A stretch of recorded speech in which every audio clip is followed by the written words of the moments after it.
Good afternoon, and many thanks to Bill for inviting me.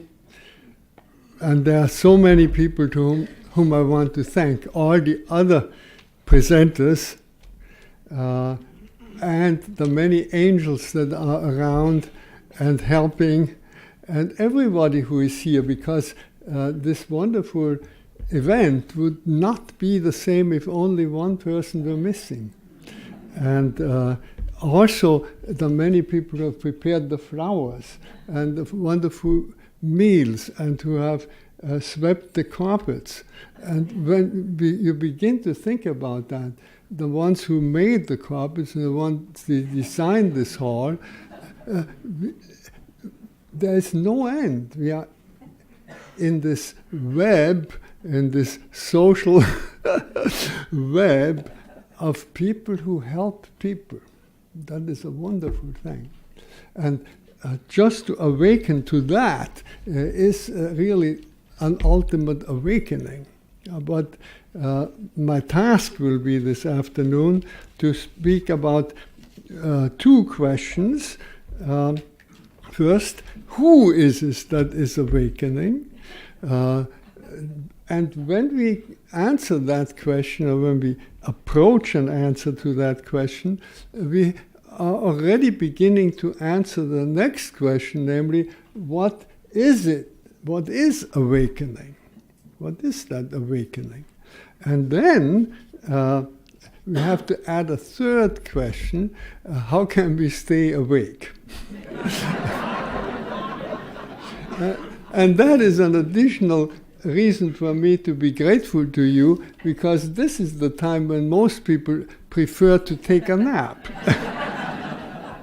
So thank you for replacing your nap by listening to my sharing. And if you happen to take a nap at the same time, that's perfectly all right too.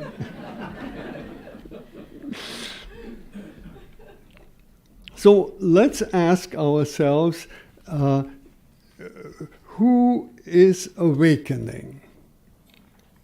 And each of us will certainly say, I, at least who wants to awaken, who is asking this question. And each of us will say, I. And if we want to emphasize it particularly, we'll say, I myself. Oh, very interesting. Are we now talking about one or two when we say I myself? Well, that's interesting. It's always so interesting to follow language. Heidegger, the great philosopher, thought of his philosophy as thinking along language. Not thinking about language, but thinking along language as one follows a path. You see. And this is a very helpful way of thinking, and I always try to follow words to what do they really mean. And one of the words we can follow together is that expression, I myself. And we ask, are there two? And the answer is absolutely no. I myself. That emphasizes the oneness. And yet, it expresses a doubleness. And the poet Rilke, to whom David White referred also yesterday, the poet Rilke speaks of us living in a double realm. It's very important for us to realize that we live in this double realm. He says, even though the reflection in the pond, that's his image, may get blurred for you, remember the image. Only in this double realm remains what you say true and lasting. And so it's one realm, and yet it's two, I myself. What can we say about that self? The I is pretty obvious. It's running around here. But how about that self? Now, we can make a little experiment here, right, on the spot. and we can watch I can watch my I. I can't watch myself. I see I watch myself, but where's the self? All I see is a body. Somebody. I am somebody. So I discovered that somebody. And I can watch that body. And we can all now watch our body. Sitting there or standing here talking.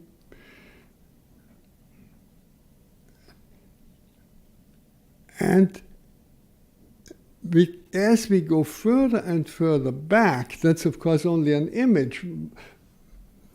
Where do we go when we watch? But the image rings true to most people. It's like a zoom that goes back and watches from ever greater distance until we reach the point we are watching, where we are that watcher whom nobody can watch anymore. That's not difficult.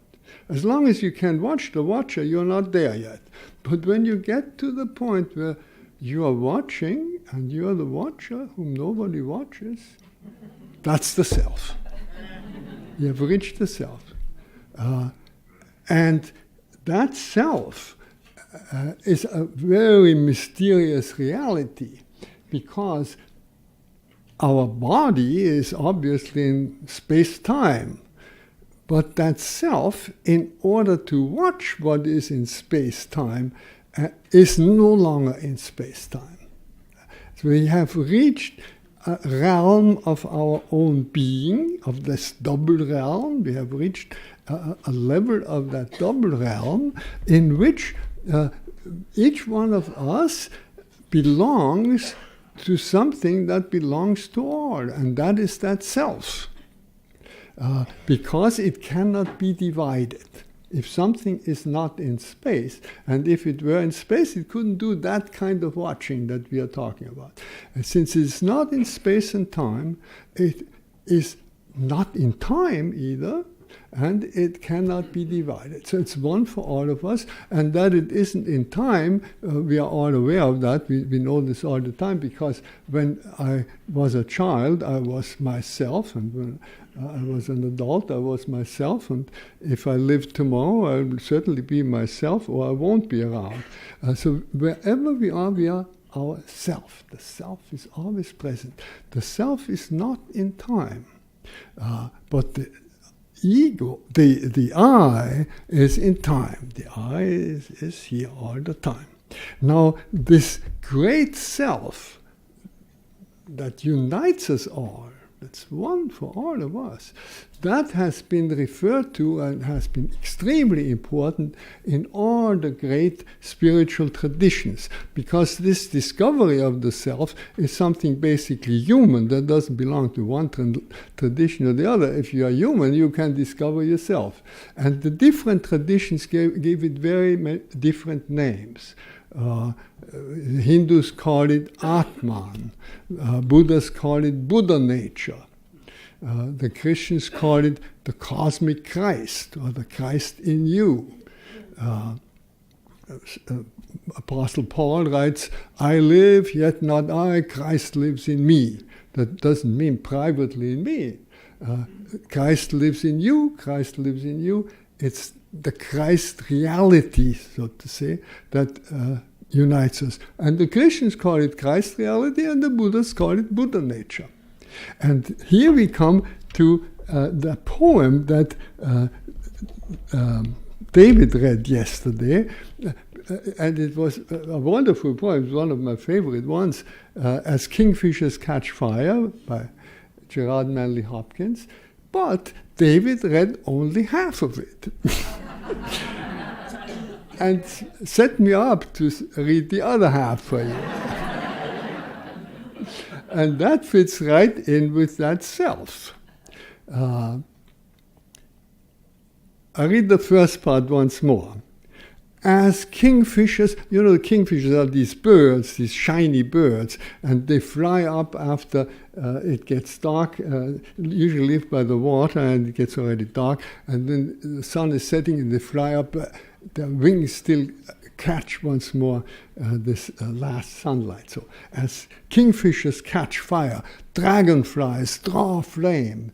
On a summer day, it looks like a jet stream behind them. As tumbled over rim as tumbled over rim in roundy wells, stones ring. Put a big stone over the rim of the well and goes bloop, and the little one goes blip, and each one has its own voice. That's his point. Each thing has its own voice. Like each tucked string tells, each hung bell's bow swung finds tongue to fling out broad its name. Each mortal thing does one thing and the same, deals out that being indoors each one dwells. Selves. That's what it does. That self that is in each thing, not only in us, we are also a thing, some body. That self, that comes out in what everything does. The dragonfly and the kingfisher and the stones. Each mortal thing does one thing and the same, deals out that being indoors each one dwells, selves, goes itself. Myself it speaks and spells, crying, what I do is me, for that I came. And that is as far as David read it. And it was okay for yesterday.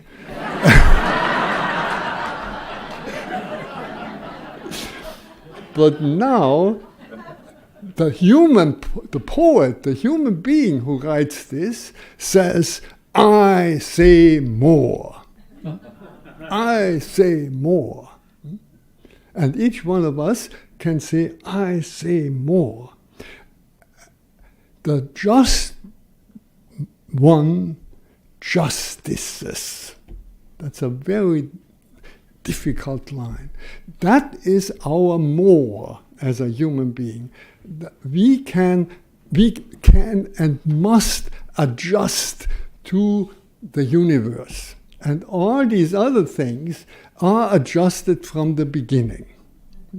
That is our great task, our great difficulty, and our glory, that we can do it. Freely we adjust. The others are simply selving. We have to adjust to self. I say more. The just one justices. And now he says how the just one justices. And that has nothing to do with legal justice at all. It's this adjusting, how he describes it, keeps grace. So the dancer is the perfectly adjusted human being. Keeps grace, that grace of a dancer. That keeps all his goings graces. It keeps all his goings graces. And then he repeats again what that means. Acts in God's eyes what in God's eyes he is. Christ. Everyone. Or Buddha. Or Atman. So, I say more than all these things who self. The just one justices, keeps grace, that keeps all his goings graces, acts in God's eyes what in God's eyes he is, Christ. And now he explains this once more for us, for Christ plays, dances, plays, that cosmic Christ, plays in 10,000 places, lovely in limbs and lovely in eyes, not his, in the faces of, in the praise to the Father through the features of human faces. That is what we can admire. That is that self that plays through all of us, to every eye that is around. That one self, that one cosmic self, that one mysterious divine self, if you want to use that term, plays through each one of us. And now you can ask, why are there so many of us? Well, because that one self is so inexhaustible that it wants to express itself over and over again in ever new ways. And that is our uniqueness. There have never been two people alike, even identical twins, very different in many ways. So we have at the same time, we can treasure our uniqueness and our oneness. Really, really one and absolutely unique. And how can we how do we live differently if we keep that in mind? We live differently because we will always, no matter how different the other one gets and how nasty and really unpleasant, remember it's me. It's me. Basically, it's me. The I is totally different. The self is only one self. That's why it says, love your neighbor, and that's in one form or the other in every spiritual tradition. Love your neighbor as yourself, not like yourself. That would already mean you are two, and then you make these acrobatics of liking somebody else like you would like yourself if you were somebody else. That leads absolutely nowhere. It's very simple. Love your neighbor because you are one. You're oneself. And how can you not love yourself? Love means saying yes to belonging in all its forms. Love is the great yes to belonging. And you can't deny that you belong to that self. That is yourself. So you belong whether you like it or not. That's what your self is. And so you love also your neighbor as that self, which is yourself. In the monastery in which I'm now spending a lot of time in Austria, we have once a month a special Eucharistic service for children, and then afterwards a puppet show. They're very popular in Austria, these puppet shows. And the monks play puppets.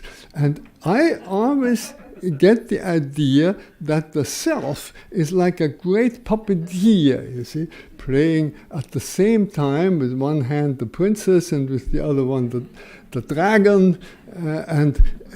When you find yourself confronted with the dragon, you might as well remember it's one puppeteer that's playing all this. Of course, it's only an image. It's only an image. But what stands behind it is a deep insight that we are all one in spite of being so different. And yet now we also understand what happens when we forget that we are all one. When this little somebody thinks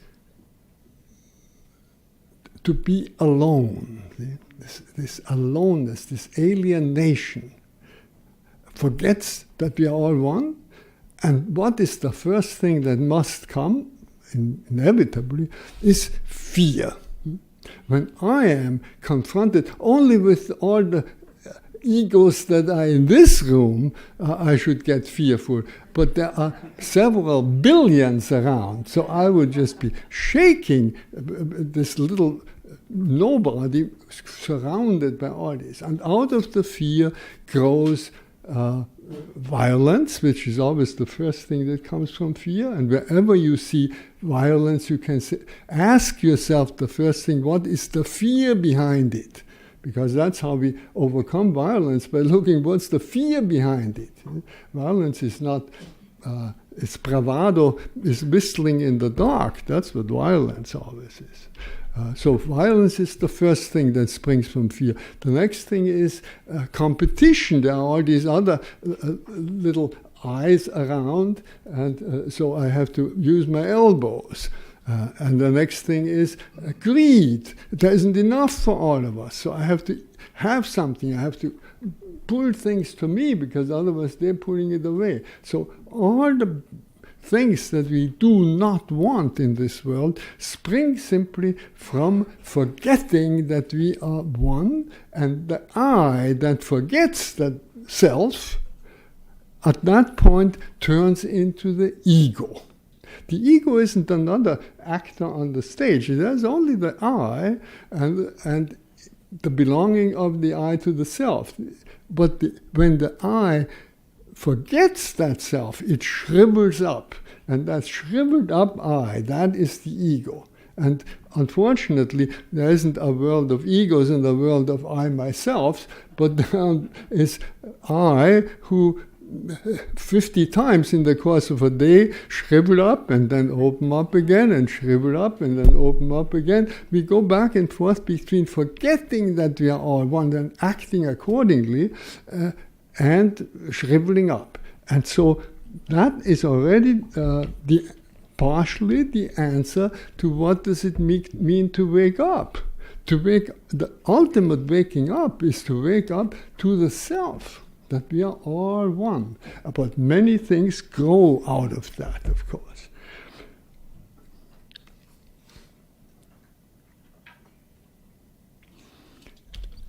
It helps to remember our best, most awake moments. And our most awake moments are the peak moments that Abraham Maslow, several times it was referred to, and Maslow gave them that name. But originally Maslow called these peak moments mystic experiences. Experiences of oneness with all. And he also said, to the extent to which one can generalize in psychology, one could say that all people, as far as we know, have these peak experiences, but not all people recognize them. Not all people, and even those who somehow recognize them are afraid of them. Why? Because we want to keep things under control. And Maslow even singled out whole professions, for instance, accountants. He said they have great difficulty acknowledging their peak experiences, because professionally they have to keep everything nicely under control, and they think of those moments in which they lose control as a momentary insanity. And Maslow suggests, well, maybe that was their only sane moment. Peak experiences or psychedelic experiences. You can't distinguish between them. You cannot distinguish between mystic experiences and psychedelic experiences, not between the experience. And Houston Smith has most eloquently spoken about it and given examples for that. But what really matters is not the experience. What really matters is what you make out of the experience. And that is the decisive thing. And that leads, of course, to the question, how do we stay awake and how do awake people act? So we live in, it has been called a bundle of social relations, beautifully, and social synaptic structures, very elegant. I would call it beautiful mandala made out of these relationships. We stand in this mandala of relationships. When you look at sometimes at these beautiful images that we saw, the symmetry of flowers, and there you almost see those lines that connect us with all other humans, with all animals, with all plants, with all rocks and everything there is. We stand in this, and for us, each one of us is the center of this whole. And that's perfectly right. What else can we do? The center is everywhere. Everywhere is the center. And the circumference is nowhere. And that is how the divine mystery was defined. That which has its center everywhere and its circumference nowhere. And that is ultimately the awakening to that mystery. a mystery that we are to ourselves. We are totally embedded in this mystery, and we are confronted with it at the same time. That is the mysterious thing. And we must activate it. Even our doing is totally mysterious to us. How can we do it? How? So these questions, why, and what, and how, those are the great questions that lead us deep into that mystery. And in our saying I, we come back to this starting point. When I say I am already connected to that mystery, because when you carefully look, and Martin Buber was one who helped us see that, when you carefully look, when you say I, you have already presupposed a thou. The I makes no sense without this thou. And that thou precedes the I. Otherwise, I could never say I except in respect to this thou. And that leads us totally into this mystery, this relationship between I and thou. And you could say, maybe that is just a sort of a generic picture of all my human relationships. Piece together, and I create, at first it's my mother, and then other people who come in, and so, no, it goes deeper. It is the relationship of my I to something that is transcendent, goes beyond.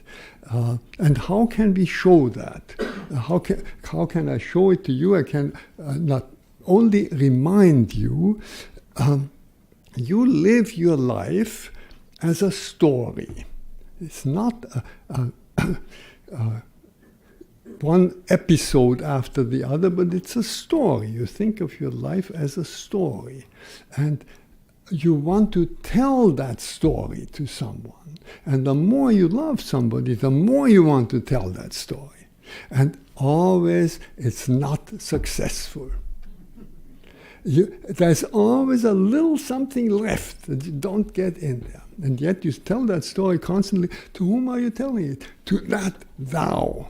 To that thou that is totally mysterious. And I said yesterday, but I repeat it because it's so important. By mystery, I don't mean anything fuzzy.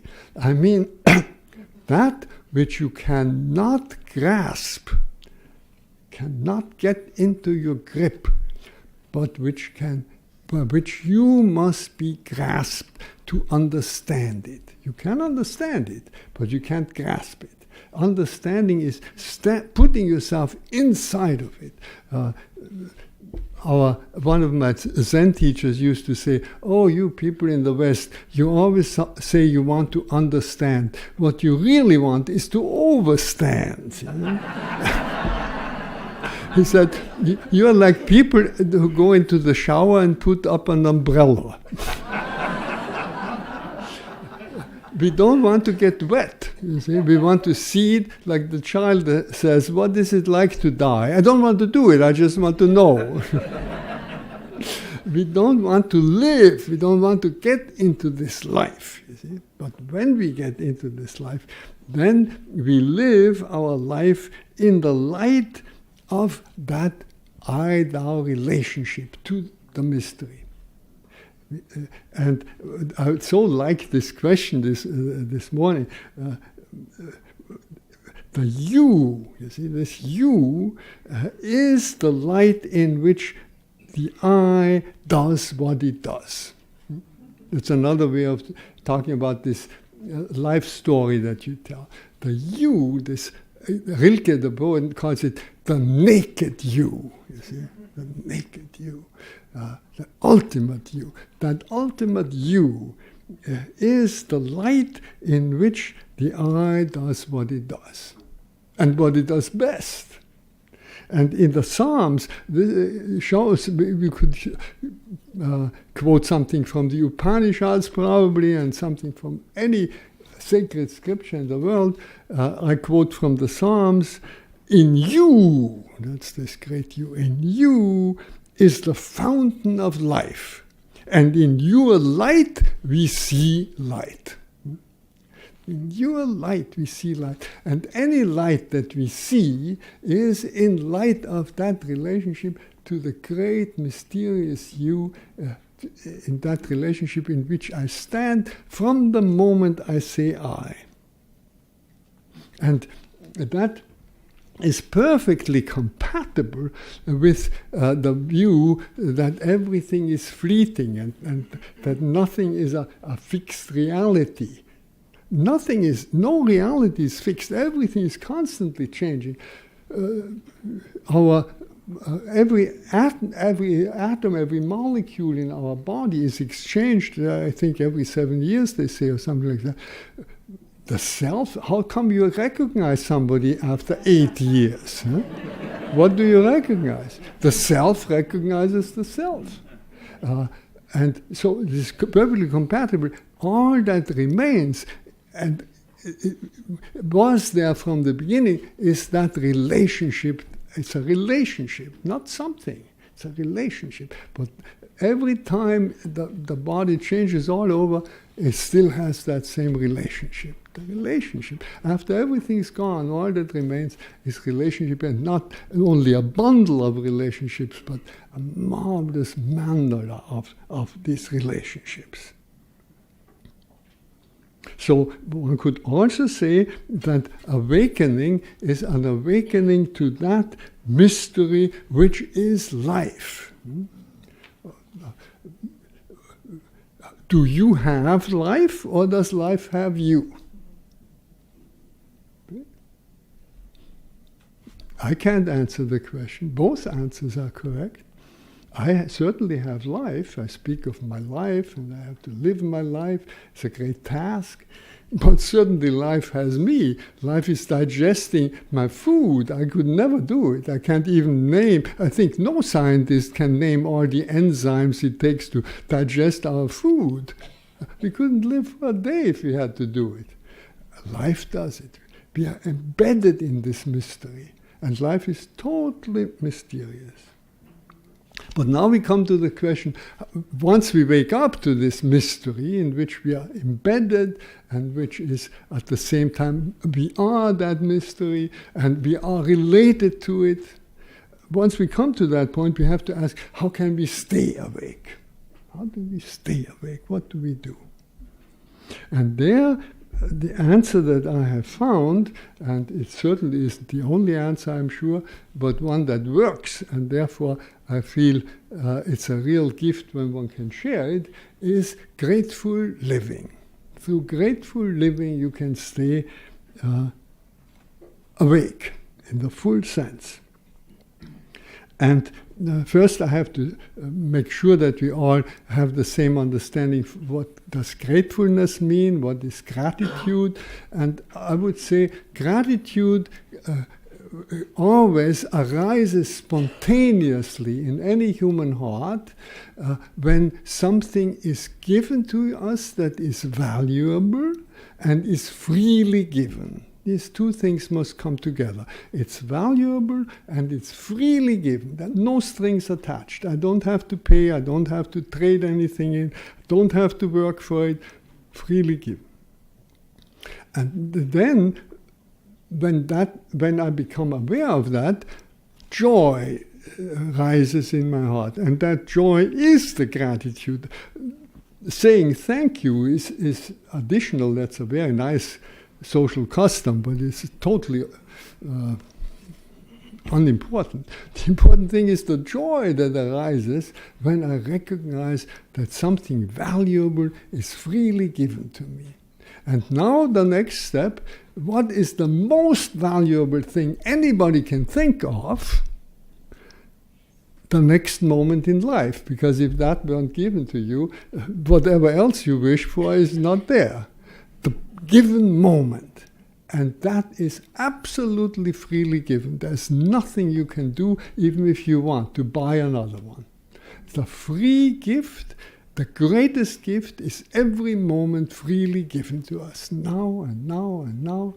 And to become aware of that gift, that is grateful living. And we have a very simple, I should refer you, I think it's even in the brochure somewhere mentioned, but the website gratefulness.org, www.gratefulness.org, our website, you find lots and lots of things that I would like to share with you, but can't share with you here in this short time. But one thing that we always emphasize is there's a very simple method of living gratefully or staying awake. That's one and the same. And that is stop, look, go. That's all. Stop, look, go. Over and over and over in your day. Stop. Because if you don't stop, you are in this rush. We live in this very fast time, and we rush past before we can even appreciate life, before we can be in the present moment. And in the present moment, everything happens. Now. So you have to stop and get into the now. But you don't have to stop long.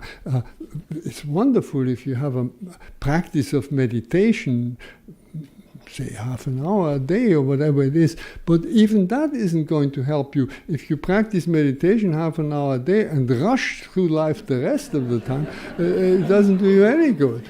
And if you don't practice, although it's recommendable, but if you don't practice and yet moment by moment have these little split seconds where you wake up, stop, look. And that look is important because then you see, what does life offer me at this present moment? It's something different. It's always a gift, and it's always opportunity. Because the gift within every gift is opportunity. That is the key word. What you're grateful for is opportunity. If these beautiful flowers, when I look at them, joy rises in my heart, gratefulness rises in my heart. But what I'm really grateful for is the opportunity to see and smell and enjoy them. Because if the same flowers were standing outside in the hall, I would not have this opportunity. So it's the opportunity that life offers us. That is what we are really thankful for, grateful for. And so opportunity. Stop, or else you will miss the opportunity. Look, or else you will overlook the opportunity. And the third thing is act. Go, do something with it. It doesn't help you if you just stop and look and then don't do anything with the opportunity that life offers you in this present moment. But life is so generous. That's another aspect of its mystery, of this mystery character. It's so generous that if you miss this opportunity, the next moment already brings you another opportunity. And if you miss that one, the next moment. Moment by moment, one after the other. And if you take this opportunity, it leads again to another opportunity. We go through life gifted over and over by everything there is. And you can now connect the stop, look, go with aspects of the mystery. It's absolutely not necessary at every moment in life to think of mystery. You're already embedded in it, but it helps to see how the stop connects us with the darkness of mystery, the darkness of life, that ground out of which life comes. Where does life come from? We don't know. We might be able one day to pin, and I think we are pretty close to that, scientifically to find the point where inanimate matter turns into animate matter, that we will almost certainly find that point, but that doesn't tell us anything about life. And besides, if the if the inanimate matter didn't already have the potential to become animate, it would also. So everything is, in a sense, alive. And there's no upper limit to life. There's no point where I can say, now I'm as alive as I can possibly be. No, there's always more and more possibilities to grow into that. So it's the stop that lets you down into that darkness of life. It's the look that opens your eyes to the light of life in every respect. Of course, it is with all your senses you are to look, so to say, listen, and smell, and taste, and be completely open. And from look and from darkness to light, the next step to go is enlightenment. Because enlightenment is doing something, not sitting there and being enlightened, and that's the end of it. You can only be sure that somebody is enlightened when they act enlightened. And that is our great task, to stop, look, and go as enlightened beings, as beings who have stopped and looked long enough to see the light. And that means to see our embedding in everything, of which we have already spoken. And therefore, grateful living is not a private affair. Spirituality is never a private affair. Spirituality means aliveness. That's its literal meaning. So it can never be a private affair. But grateful living all the more is a building of networks among networks among networks and being connected. It's a revolution. It's a communal affair, and it's revolutionary. I remember this is already quite a few years ago, maybe 10 years, 12 years ago, I had the opportunity to be in a pretty small group with the Dalai Lama for several days. And at first people were asking him all the predictable questions, and he was giving all the predictable answers, and you could just tell how bored he was. So finally I said, Your Holiness, don't you think we need a revolution? Oh, there he woke up. He said, revolution is that. Revolution, we need a revolution. And from then on, this word revolution came over and over and over again in his talks, and he was always saying, revolution. And then he would look at me.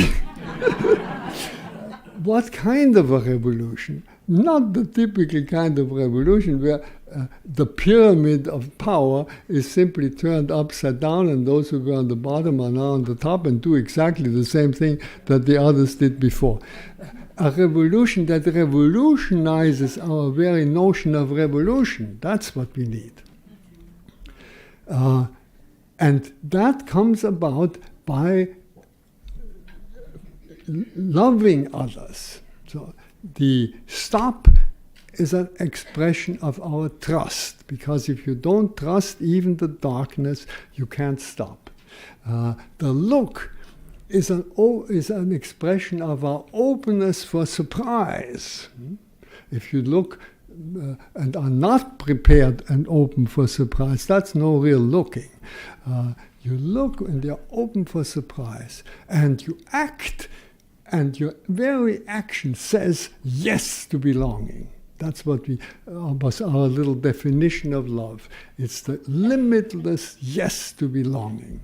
So all the great virtues that every tradition has, this trust, this openness for surprise, that yes to belonging. In the Christian tradition it's called faith, trust, hope, openness for surprise, yes to belonging, love. It's all in there by grateful living. And it is revolutionary because it turns that pyramid of power into a network, not into a new pyramid, into a network, now into that beautiful mandala where we are all interwoven with one another. And it replaces the pyramid that is created by the ego, the fear of the little ego that leads to violence, that leads to competition, that leads to greed, is replaced by a network of trust. It's the opposite of fear, it's trust. Trust, peace, which is so much more than the absence of war. It is the fullness, it is the flowering, particularly of interhuman relations. It leads to cooperation instead of competition, and it leads to sharing instead of greed and hoarding. And that world, a world of networks within networks, of sharing and trust and peace, that is the vision that Barbara put before us the other day. That is the world that we long for. And that comes through awakening to our oneness in the self, our wonderful, beautiful diversity as I next to one another, and our we, that great miracle of we, as Ken Wilber calls it, the miracle of we, that working together, that network. And I hope that I trust that this event here has contributed quite a bit to promoting just that on our world, and for that I'm particularly thankful.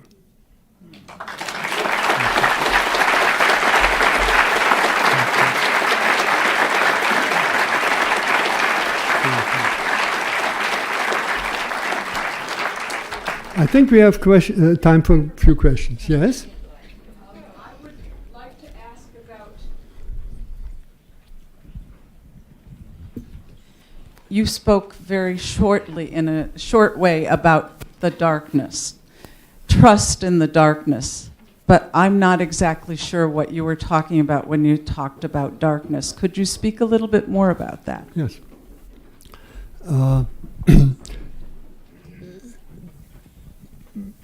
Probably a good point to start would be that we in our life experience those dark moments, as we call them, or dark areas. And they are aspects of that mystery, because the fact that we can't grasp it, can't get it in our grip, that means already that it is not a metaphor, that it is dark to us. We can't see it. But it is at the same time everything that we can see, because everything that we see is the light that comes out of the darkness. Light comes out of the darkness. So that also is mystery. The oneness of the darkness.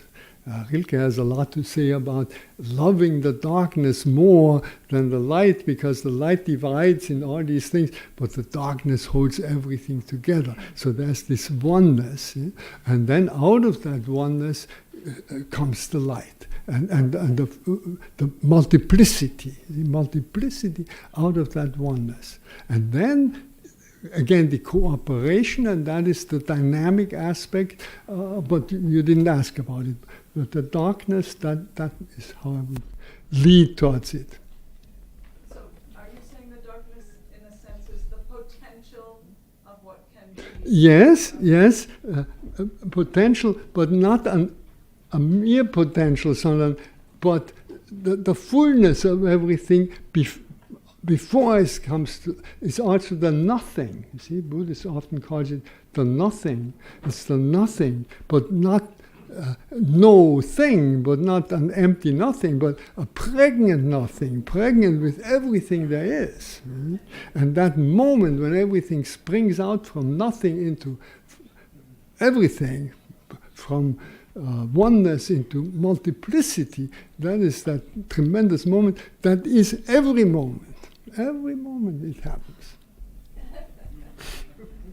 Now.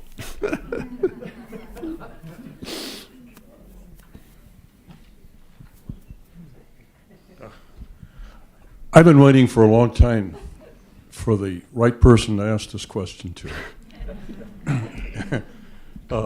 There are, 7 billion individuations of consciousness on this planet, perhaps billions more in other parts of the universe. And many of these beings, and myself, the one question that seems to be basic is, what is our purpose in life? I once heard something that to me spoke to that purpose, and it was something that this person called the 11th commandment. Thou shalt not bore God.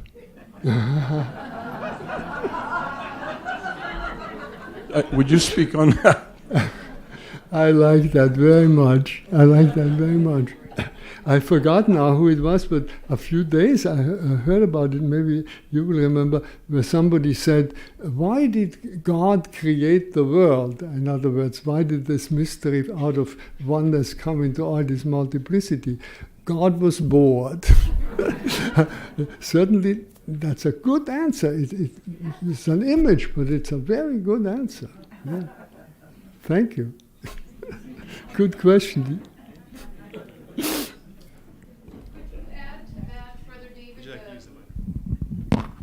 I've heard you talk about the other Rilke poem of the bees and the honeycomb. Yes. Could you reflect on that in light of his question? Yes. You think that was part of the question? No, I take that back. No. Brought it to my mind. That is maybe an answer to the question, what are we doing here on this world? Why aren't we just that wonderful self? Why do we have to be all these individual eyes? Or we know that what's our life all about? We know that life is about development. Life is development. We can all agree on that. Now, but since we live in this double realm, we have two kinds of development in our life. And one is the bodily, not limited to the body, but everything that has to do with space and time. That is development in the sense in which plants develop, from a seed to a little sprout, and to blossoms and to fruit, and then decay again. And that is what happens to us. We come together and we fall apart again. And then we have this, we live in this double realm, we belong also to the self. So how does the self develop? Does the self develop? Is all I do lost, or is it doing something for that great mysterious self? That is a deep question that many of us carry within ourselves. And Rilke again gives that beautiful answer. He says, we humans are the bees of the invisible, the honey bees of the invisible. And all that we suffer, and all that we create, and all that we do in life is we gather the nectar of the sense, of the visible, he says, of that which we can appreciate with our senses, and we need this body to have senses. We gather the nectar of the visible into the great golden honeycomb of the invisible. And that great golden honeycomb of the invisible is, if you want, the self.